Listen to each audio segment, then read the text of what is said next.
So as you can tell, I am obviously outside. It's like kind of a nice day. It's not like super hot, so I thought, why not just film out here? And I'm wearing a new Lily shirt. I love it. It's really comfy. But anyways, I am going to be basically talking about lifeguarding. This is going to be kind of like I guess like a question and answer type thing. Basically just some information because I have been lifeguarding for 2.5 years, and I know before I lifeguarded, I had a lot of questions, and so I just thought maybe this video could help anyone who's interested in maybe lifeguarding. And yeah, so I guess I'll go ahead and get started. So one of the questions you might be having is, how is the hiring process for someone who is like not experienced at all in lifeguarding? And so what will happen is obviously you're going to have to get certified to become a lifeguard if you've never been a lifeguard before. And if you don't have like CPR certification, anything like that, you're going to have to go through basically like a lifeguarding class. And it's different for everyone, but for me, it ran for about, I think 2 weeks, or yeah, I think about 2 weeks, and it was during the summer, and it was like, I think it was something like Monday, Wednesday, Friday, something like that. Basically just 3 days a week, and each day was about 5 hours, which obviously that sucks. I mean, 5 hours sucks, but it goes by, for me at least, it didn't go by super slowly.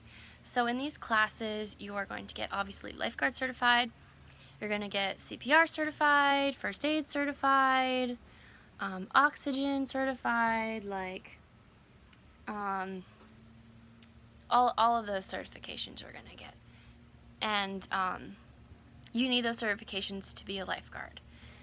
And so you're going to be learning about like a lot of stuff, and it is going to be maybe a little bit difficult because you're going to have to learn very specific things about CPR, like the ratio to breaths and the compressions. It might be like a little bit difficult, but I don't think it's not like super hard, because I mean I passed it, so it's not too difficult.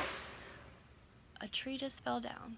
Okay. Well, anyways, and basically, when you go to class, you should bring a bathing suit, because obviously you're getting certified, so you should expect to go in the water because they're going to be testing you on certain things. So to become a lifeguard, you need to, well, for me to become a lifeguard, this is what I had to do, and I work at the YMCA, so if you're interested in the YMCA, this is what you're going to have to do. So for the YMCA, I had to do 4 laps of freestyle under 2 minutes, and then I had to do 2 laps of regular breaststroke. I had to do 2 laps of breaststroke head out. I had to do 2 laps of side stroke, and I had to do 2 laps of I had to do 2 laps of freestyle head out, and I had to do, I think, 2 laps of elementary backstroke as well. So I would say if you're not, like, I was on the swim team. If you're on the swim team or you've been on the swim team, I'm sure you'll be fine.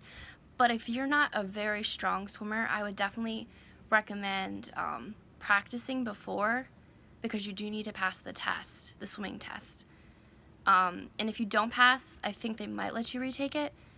But if you're super out of shape and you don't know the strokes, I would definitely practice beforehand, or else you're going to be like really exhausted. Another thing I had to do was I had to sprint from, well, sprint as in like swimming sprint, not like actually running, from the start of the pool to the, like, basically a lap. And I had to, at the end, when I reached the the flags, I had to dive in, like do a service dive, I guess that's what they call it, and retrieve a brick and then swim back up and like hold the brick up and tread water for about, I think it was a minute or maybe 2 minutes. I'm not exactly sure. That part I would say is the hardest, because you have to hold the brick, and that, like, obviously is kind of heavy, so that kind of sucks. And then we also had to, once we got the brick, we had to drop it, get out of the pool, run, and there was a fake dummy, and we had to, like, do, I'm not sure how many compressions, it might have been like 100 or something compressions on the dummy. So that was for the swing part. So you're definitely going to have to do that. You're also going to have to obviously learn how to do certain saves. So saves like what to do if somebody needs to go on a backboard, like if they have a spinal injury, or what to do if the person is like really freaking out and like grabbing onto you and stuff. They like tell you what you need to do. Basically all these certain types of saves, because you're going to do different types of saves depending if it's in shallow water, deep water, how close they are, those type of things. So you're going to be tested for that, and you're expected to be able to perform the save correctly. If you can't get it the first time, they'll probably let you try again until you understand. So you're going to have to do that. And then you're going to have to take tests on basically like information they tell you. So they'll probably tell you like how you check the chemicals in the pool. You're going to have to know how to do that. They're going to ask you how many breaths to compressions you have to give on, like, say, a kid or something like that. You're going to have to know things about like oxygen masks, things like that. They're also going to test you on first aid types of things. What to do if like somebody's breathing but their heart, what to do if somebody's not breathing but their heart's pumping, those kind of things. And so you, like, I had to take tests basically on units. So like we would learn a unit basically like, oh, we would learn about this type of stuff, and then we'd have to do a test on it. And then basically just like different type of tests, and then at the end we would combine all the information into one big test. And then you have to obviously pass that test to become certified. Once you pass that test, you are certified for lifeguarding, and you have your certification for lifeguarding for 2 years. Then you have to retake the certification, and then you have your first aid and your CPR are for about a year, and then you would have to get recertified for those, just so like you don't get certified and then like 6 years goes by, because you want to make sure like you still know the information, because obviously, you know, you can forget, it happens. So that's basically what I had to go through to get certified. And then afterwards, like, they can figure out if they want to hire you or whatever like that. So yeah, that's what I had to do for my classes.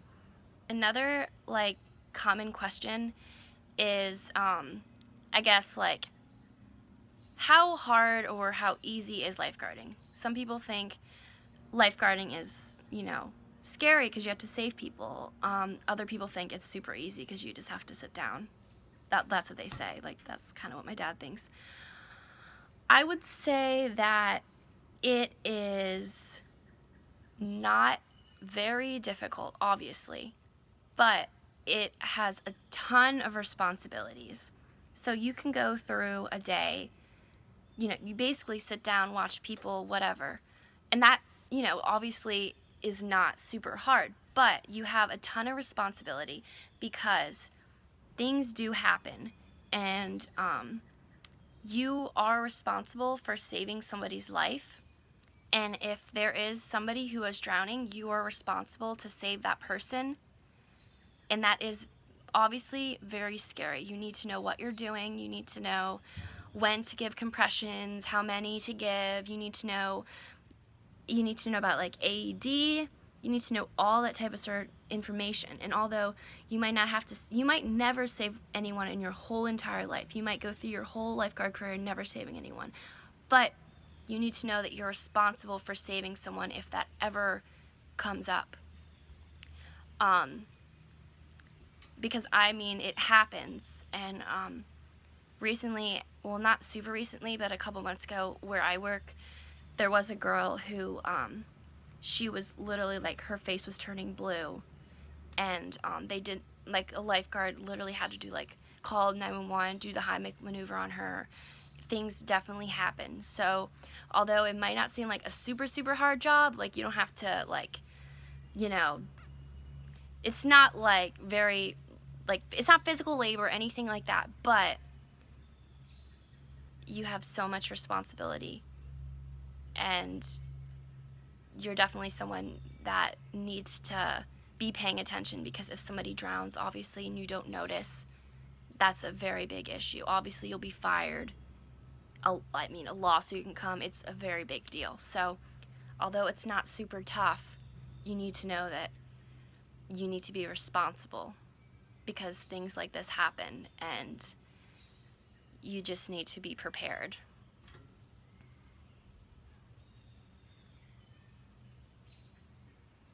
Okay, another question you might be wondering is, like, what type of uniform do you have to wear for lifeguarding? And honestly, like, they make it seem like in movies that you wear, like, oh, these super cute bikinis and whatever, and you're out in the sun, but honestly, that's, a lot of times, that's not true.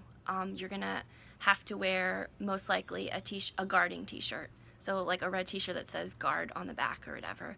And then you're gonna have to wear, usually you have to wear shorts, so I, like, wear black shorts with it. So, yeah, I'm not wearing, like, a sexy bikini. I have to wear, like, a guard shirt and then black shorts. So, yeah, I'm not wearing, like, anything super sexy. And then you're gonna have to wear a pack, so you put it around your waist, and inside this pack it has basically emergency things. So it'll have a mask on it, and that's what you're gonna use to when you give breast, because obviously we don't really do mouth to mouth.